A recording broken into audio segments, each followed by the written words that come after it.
and welcome to our 2022 SciFam session panel on adaptive vehicles and driving. We are joined today by our community member, driving expert, Simon Cantos. Simon, take it away. All right, thank you, Kelly. This is the adaptive vehicles and driving session.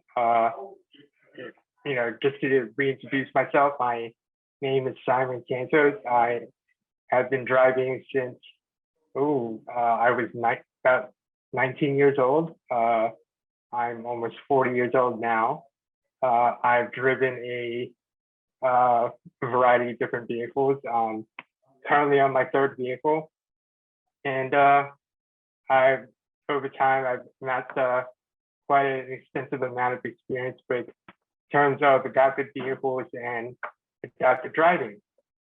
So the following session, I'm going to be covering a variety of different vehicle conversions, ranging from minivans, full-size vans, SUVs, trucks, and other vehicles. And I'll also be talking about mechanical controls and electronic driving controls to allow somebody who has limited mobility and limited strength to operate a vehicle, as well as tie-down systems and securement systems for wheelchairs.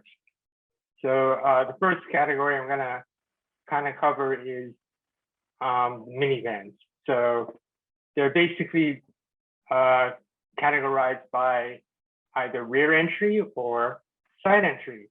So I'm going to be talking about rear entry first. Now, basically, it's exactly how it's described. The person in the wheelchair enters the vehicle from the rear of the vehicle. So the tailgate or the rear hatch will open up and ramp will deploy either automatically, or you have to manually drop down the ramp. Nice thing about a rear entry vehicle is that the ramp tends to be a little bit wider in comparison to a side entry vehicle. Some cases, the rear entry ramp can be as wide as about 36 inches. In some cases, there's, I believe, one available that is 48 inches wide. And some of these ramps are heavily reinforced to allow a extremely heavy-duty wheelchair to be able to go in and out of the vehicle. Another advantage is that with rear entry vehicles, you can use a regular parking spot. With side entry, you need a extra space to allow for the ramp and also space for the wheelchair users to enter and exit the ramp on the side of the vehicle. Now, some of the issues that can come about with a rear entry vehicle is that it does tend to mostly be used for transporting the wheelchair passenger. It's not ideally suited to allow a wheelchair user to drive from their wheelchair. In some cases, it can be done, but for the most part, it's used ideally for transporting. If the wheelchair user does want to drive and use a rear entry vehicle, usually requires the use of a transfer seat to drive the vehicle from the driver's seat that is originally fitted onto the vehicle. Now, the other type of minivan that is popular is the side entry minivan. Just as it's described, the ramp is on the side of the vehicle, and it's either a fold-up ramp or an in-floor ramp. fold up ramp, the ramp will fold up and kind of lay on the side of the vehicle or inside of the sliding door. And with an in-floor, the ramp will slide under the floor in a pocket that is located under the floor of the vehicle. There are subtle differences. In-floor tends to have a slightly lower interior height. In some cases, a fold-up ramp does have advantages and disadvantages over in-floor. I'll kind of discuss that later on. With side entry, it's nice that you can use it to either transport the wheelchair user, or the wheelchair user can drive from their wheelchair. So it's really popular with wheelchair users to drive from their wheelchair. The only kind of disadvantage with comparison to rear entry vehicles is that you do need space on the ramp side of the vehicle in order to get inside and get out of the vehicle. Now, full-size vans, they tend to be larger. You can carry more than maybe like 5 passengers inside in comparison to a minivan. So if you carry a lot of cargo, or if you have like a very large family, this is a pretty viable option. It doesn't usually have a ramp type, a ramp to get in and out of the vehicle like a minivan, but it does have a platform lift, which is very similar to what you see in a bus or a school bus that does have a lift that's used to transport wheelchair passengers. This type of ramp can be mounted either on the side or in the rear. So it kind of has the same principles as either a rear entry or a side entry vehicle, just like the minivans. The big difference with a full-size van is that the floor on these types of vehicles cannot be lowered like a minivan. Minivans, the floors are lowered about upwards of 13 inches compared to a non-converted minivan. The issue with full-size vans is due to structural changes that are required. It is very difficult to lower the floor, so they tend to have raised roofs rather than drop floors.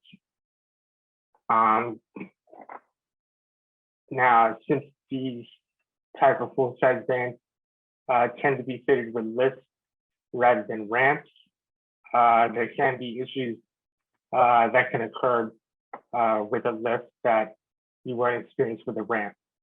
So for comparison, like with a ramp, especially with a fold-up side entry ramp, if something were to happen and you cannot get the ramp down, with a fold-up ramp, you can just push the ramp down and it'll kind of deploy on its own, and you can exit the vehicle. Even if there's a power failure and you cannot use the power automatic mode to deploy or stow the ramp, you can at least do that manually. There are also SUVs and crossovers that can be converted. This example is the Honda Pilot that is done by Vantage Mobility. It is a side entry vehicle, very similar to a minivan. The doors do open manually, so it is ideal for a transporter kind of vehicle to transport the wheelchair user. due to the fact that the doors have to be opened manually and the ramp has to be deployed and stowed manually. Now, some people do like SUVs and crossovers due to the fact that a lot of them are fitted with all-wheel drive. The unfortunate thing is that due to the lowered floor that is required for this conversion, they're only front-wheel drive only. Freedom Motors also does a number of other SUVs and crossovers. So these are the Kia Sorento and the Kia Soul. They're both rear entry. They're both front wheel drive. There's also the Fiat 500L, which is converted in a very similar fashion to the Kias. I believe the Hyundai Palisade is also done by Freedom Motors, and it's very similar to both of these conversions in that they're both rear entry, they're both front wheel drive. Also, the GM midsize crossover, so that's your Chevrolet Traverse, Buick, and Buick Enclave. I believe the Chevrolet Traverse can be converted by Braun ability for side entry. So it can be rated for either a transporter or for the wheelchair user to drive the vehicle from their wheelchair.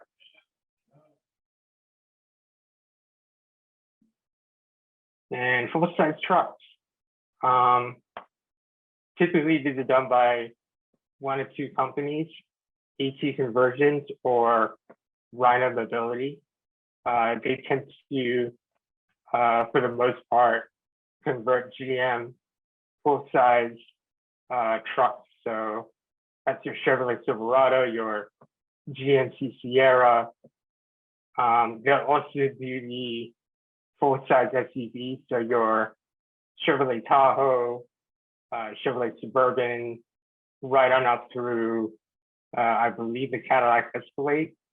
So any of those vehicles on that GM full-size platform, AT Conversions, I believe, they can do that, and they do that quite well. They do retain the four-wheel drive system if equipped.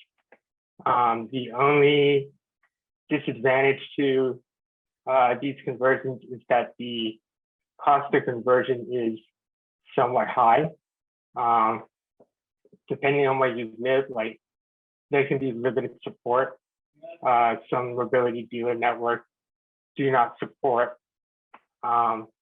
these type of conversions. So if you find a dealer that can support this vehicle and can sell these vehicles, you know, they tend to service them as well.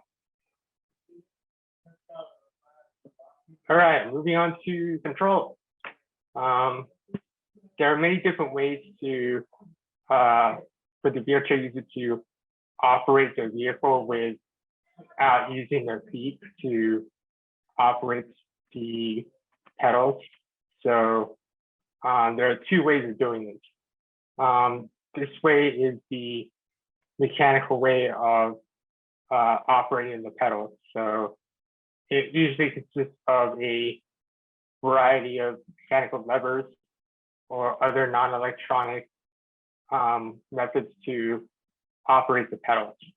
The nice thing is that since most of it's manual, they tend to be less expensive than the electronic controls.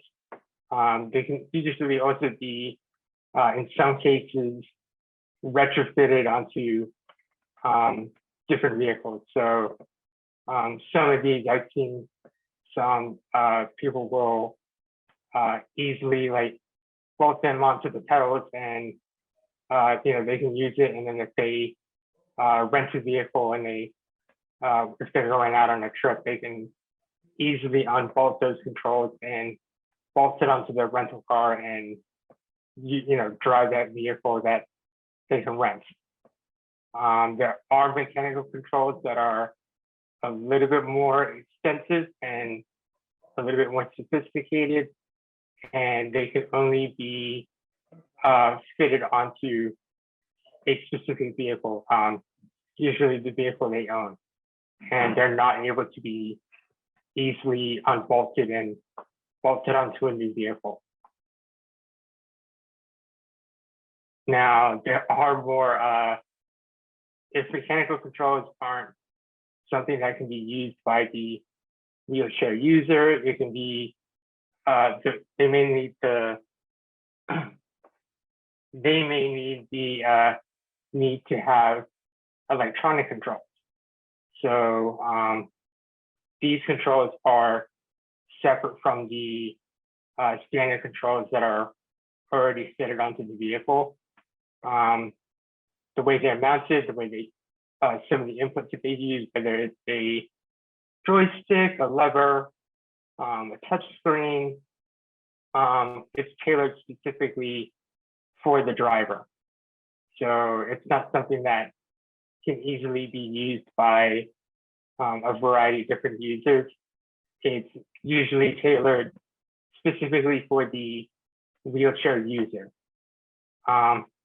Because it is highly customized, the cost to maintain and install and get trained to these controls is significantly higher than a set of mechanical controls.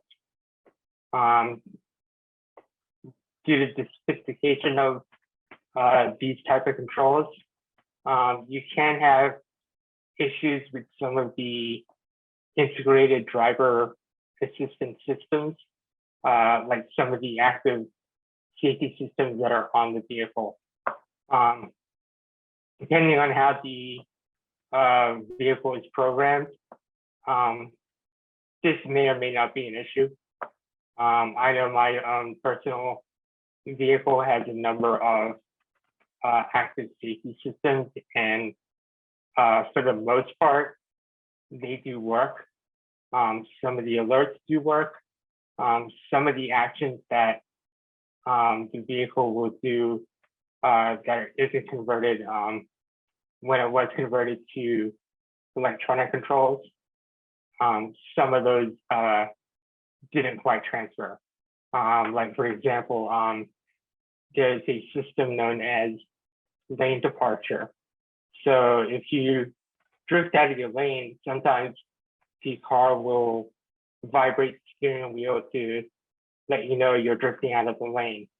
That particular feature, since I have modified steering, that feature does not work. I do have alerts to let me know that I am drifting out of the lane. That is different than actually vibrating the steering wheel. So I sort of have that feature, but I don't have all of the alerts that that feature has, when going from your standard controls to your electronic control. Now, lockdown systems. This is very important. You want to be safe when you secure your wheelchair. There are easy ways of doing it, such as manual tie downs, but if you don't have like somebody with you, or if you can't physically use manual tie downs to secure your chair, then the other alternative is a electronic lockdown system, such as the Easy Lock, which is basically works by having a pin that is located on the bottom of your wheelchair, and as you drive your chair into this bracket that is bolted onto the floor of your vehicle, the pin will slide into that bracket, and then it'll clamp down the chair. And once it's locked into place, you have to press a button to basically undo the lock, and then you can slide your chair out of the bracket that's in the floor. Once that chair is locked in place, your chair is not going anywhere. They do test it for when the chair is secured, and they do the same crash testing that they do on a normal vehicle. And I can tell you from firsthand experience that this system works extremely well. It is pricey. It can create some ground clearance issues with your wheelchair, but the safety and the peace of mind that comes from using this system is it's all worth it. It is very, very effective for with how it works and how well it does secure a power chair. These are some of the different links to some of the different companies that do convert vehicles. There are a few more that are related to control systems. EMC, Caravan, and Kemp, they do electronic driver control. And Easy Lock and Keystring are manufacturers of power chair lockdown systems. And if you have any more questions, here is my contact info. My email address is simon.cantos@gmail.com, and I'm also on social media. My Facebook is my name, Simon Cantos, and my Instagram and Twitter names are both the same, Rattler9782, RATLER 9782. And that's what I got. Are there any questions? Yes, I mean, I'll jump in here and get to our Q&A. Our first two questions are based around cost and affordability of accessible vans. So the first one is, how can we get accessible vehicles to be affordable? How can one afford an accessible vehicle? Okay, it's a very good question. I know that, these vehicles, especially like even when new, are extremely expensive. Affording one is also extremely difficult, and I completely sympathize with that. I know that's probably one of the biggest obstacles in getting a vehicle such as this. So some methods that I can recommend is go to your mobility dealer. A lot of times they will have resources, or they are aware of different funding methods to try and obtain the funds to get vehicles such as these, and hopefully either bring the cost down or make the payments a little bit more affordable for most people.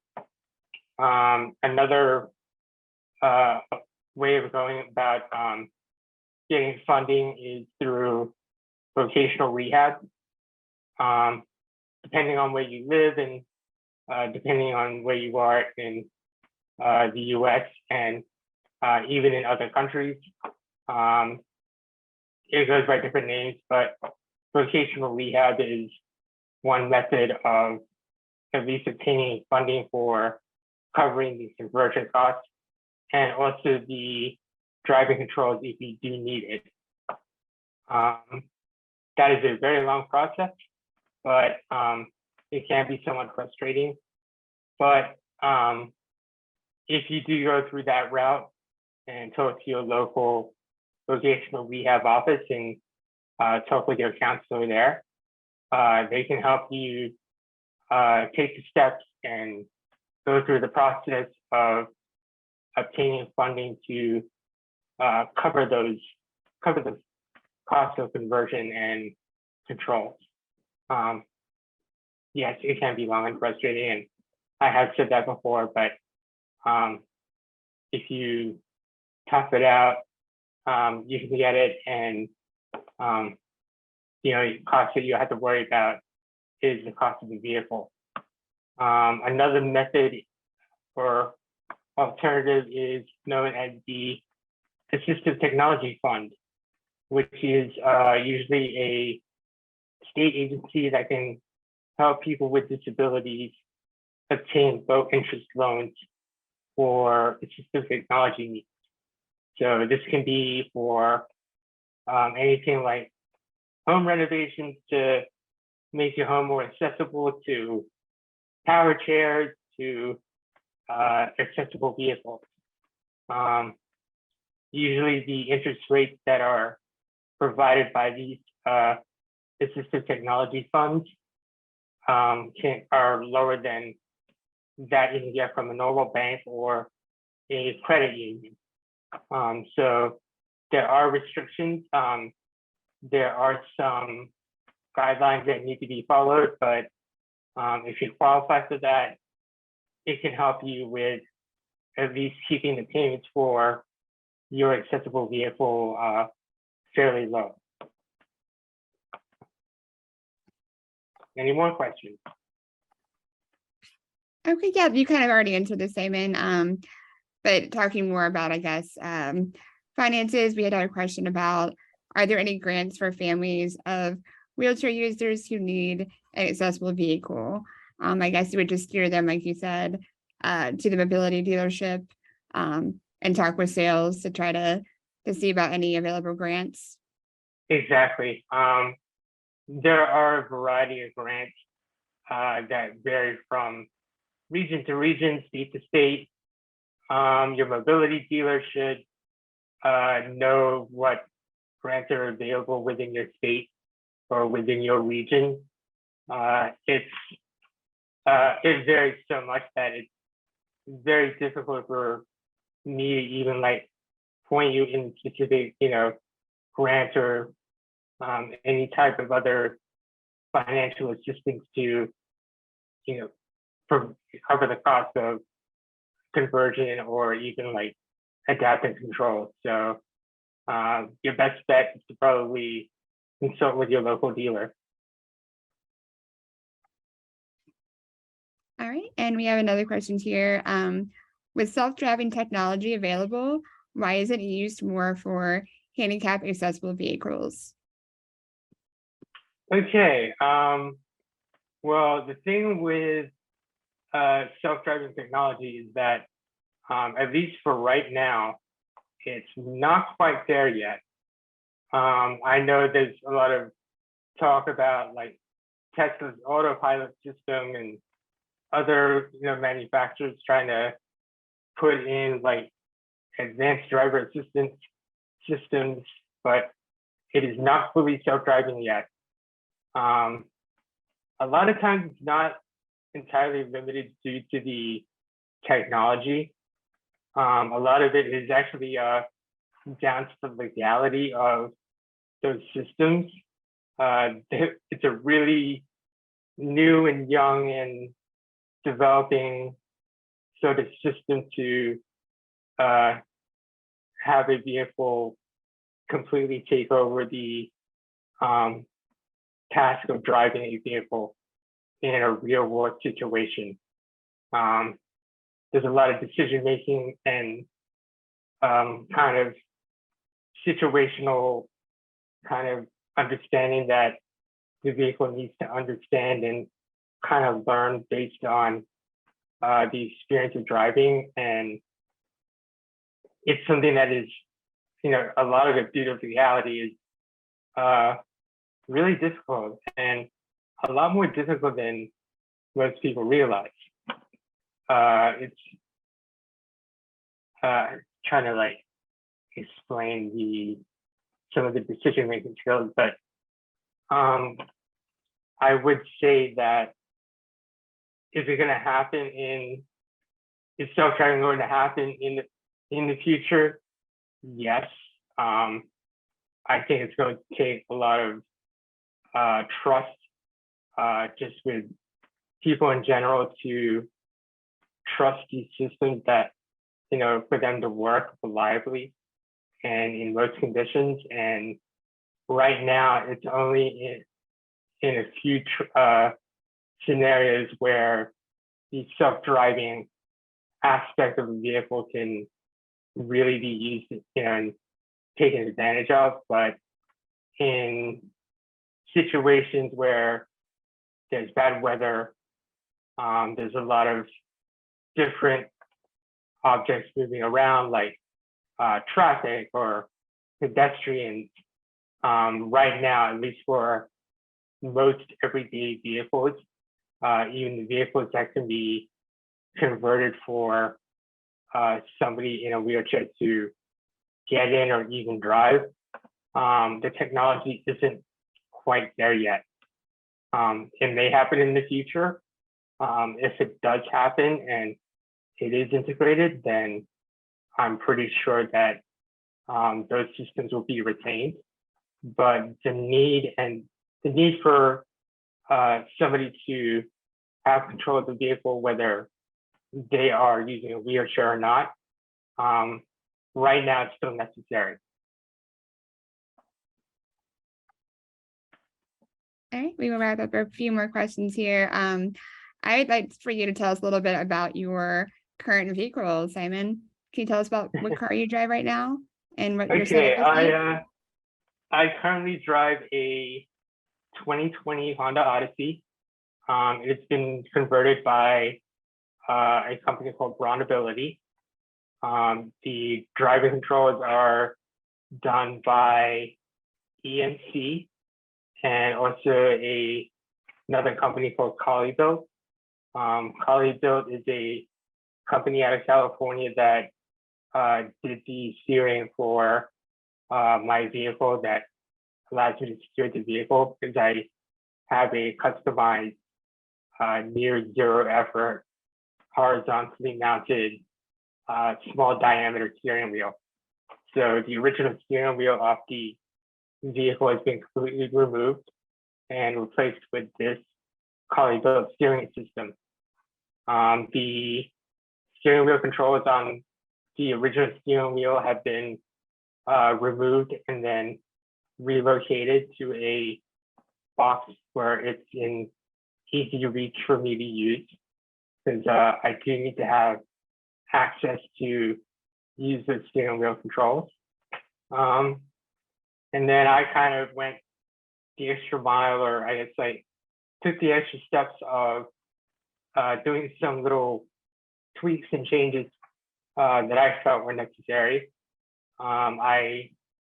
All the exterior lights are LEDs, so they're a little bit brighter. They're a little bit more efficient in terms of energy usage and efficiency. And also from a safety aspect, they light up a little bit quicker than a standard bulb. I also did that with the interior lights as well. I do have specialized phone cradles for the cell phones that I do use. So I have one that is mounted fairly close and within easy reach for me to stick my phone on and have it be visible even when I drive, if I do need it. Let's say I do. Few other just kind of things to keep it clean. Seat covers, I have window visors, so that way it'll I can have the windows down a little bit even when it's raining. I did tint the front windows to kind of keep the sun from getting too bright when I do drive, since it's hard for me to use the window visors. So I did that. A lot of it's really just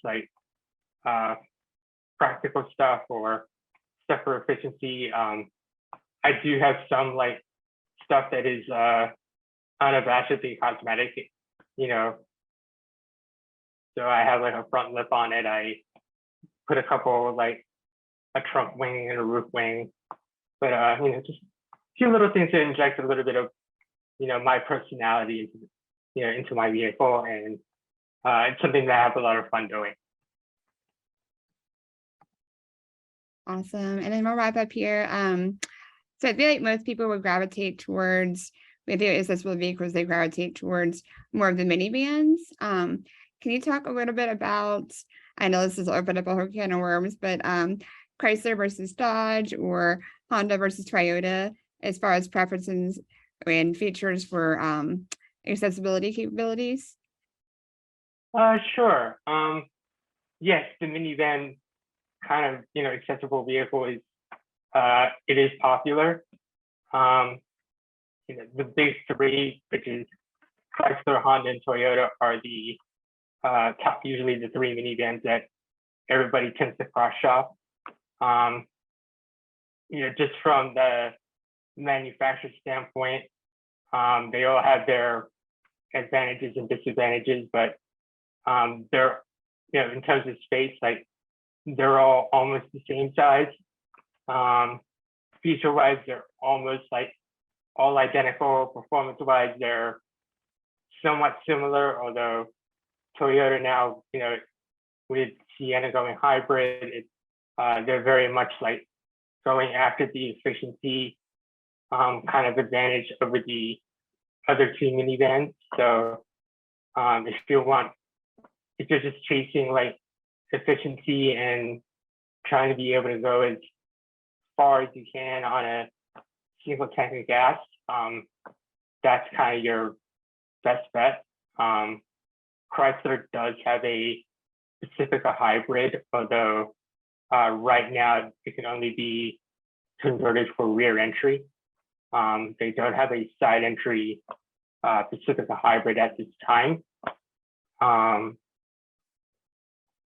Everything, it's almost down to the point where like it's down to preferences. Some people prefer the Pacifica for some of the interior. I know like value-wise, that is probably a really good value, although long-term there can be issues with ownership and maintenance issues with the Pacifica in the long term. The Sienna is kind of a toss-up due to the hybrid system and the unknown aspect of what happens in the long term with the hybrid battery and some of the hybrid systems. The Honda tends to be somewhat reliable. Sometimes they have a tendency to kind of do things their own way. So in terms of like finding spare parts, it's a little bit harder.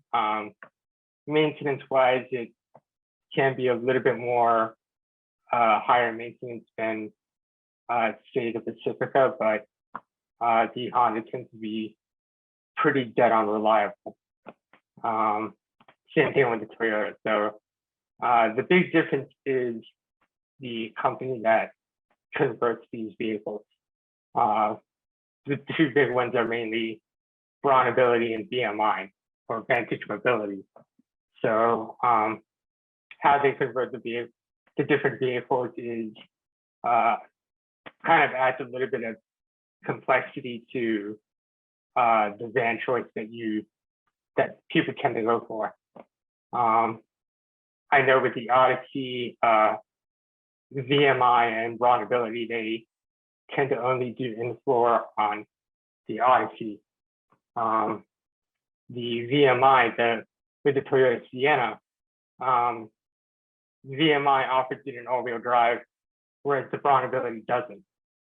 But the upshot with Brawn is that when they do convert the hybrid Sienna, due to the way they kind of convert their vehicle, it may offer better room to put in like an AMC system or a caravan system compared to the VMI.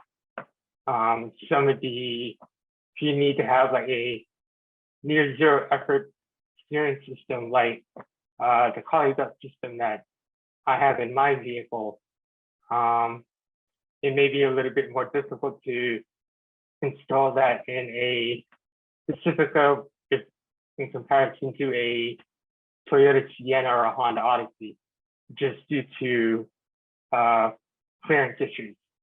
So you have to do your homework and kind of really research like what vehicle what you need in the vehicle and some of the features that you want in a vehicle. The big thing you really want to kind of keep in mind is, especially if you're the wheelchair user that is driving the vehicle, is that you're essentially going to be married to this vehicle for a long time. So I know in my case, I had my last vehicle for like 12 years, and I intend to keep the current vehicle that I have for quite some time.